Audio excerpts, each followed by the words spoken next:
At Grace Management, we work with a lot of first-time investors. And one question we often get from those first-time investors is, what kind of property should I buy? Should I buy a condo townhome or should I buy a single-family home? Which is a better investment for me?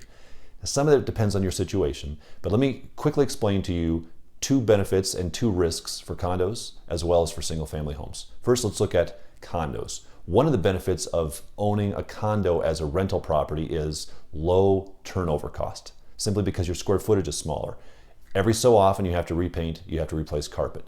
On a smaller condo, you're going to be spending a much smaller dollar amount as compared to a single family home. So your turnover costs are going to be lower on a condo. Second great thing about a condo as an investment property is neighbors. Neighbors are always watching. In the many, many years we've been doing property management and real estate investing since 1978, we've yet to have a marijuana grow facility or a drug house, so to speak, with a condo or townhome. Why? Because neighbors are always watching. Now, that's not always the case with single family. We have had instances where we've discovered marijuana grow facilities in the basement of single family homes, because if you're going to be doing that, if you're one of those types of people, you're not going to go after a condo townhome, you're going to be looking for that single family home. So there are a little more risks of not having the neighbors watching. Now, there are some risks associated, however, with owning a condo or townhome as well. First and foremost, special assessments by the HOA. You don't know how the strength of the financial side of the HOA, and if the HOA decides they need to raise money, that their HOA dues have not been sufficient enough to cover a large capital improvement project, guess what? That group of owners can vote for a special assessment. We've seen this happen, and it's not uncommon. So suddenly they will hit all the owners with a special assessment of anywhere from a couple bucks to a couple $1,000, and you as the owner have to pay that. The HOA boards are another risk.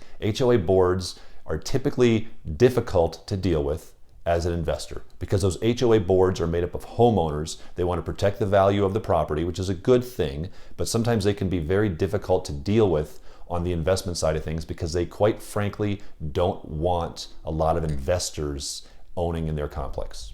Now, what about single family homes? Is that a better opportunity? Well, let me tell you two benefits of the single family. Number one is long-term appreciation. Historically speaking, and there's always exceptions, but historically speaking, single family homes are going to appreciate at a faster rate than do condos, townhomes.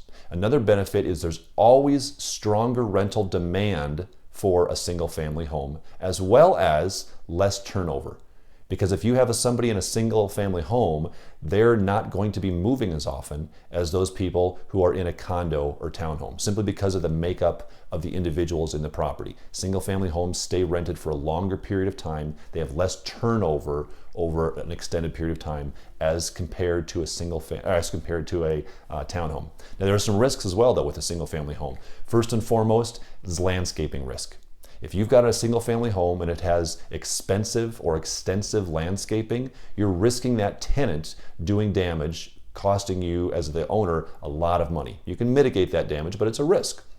You also have capital expenses that you have to be prepared for on a single family home. The roof will need to be replaced eventually. The siding will need to be replaced eventually. So you have capital expenditures on a single family home that you don't have from a townhome side. So those are two things to consider. It's not a right or wrong. It's what's best for you. If you want to talk more about this, call our office. We'll be happy to look at your specific situation, help you decide which type of investment property is best for you.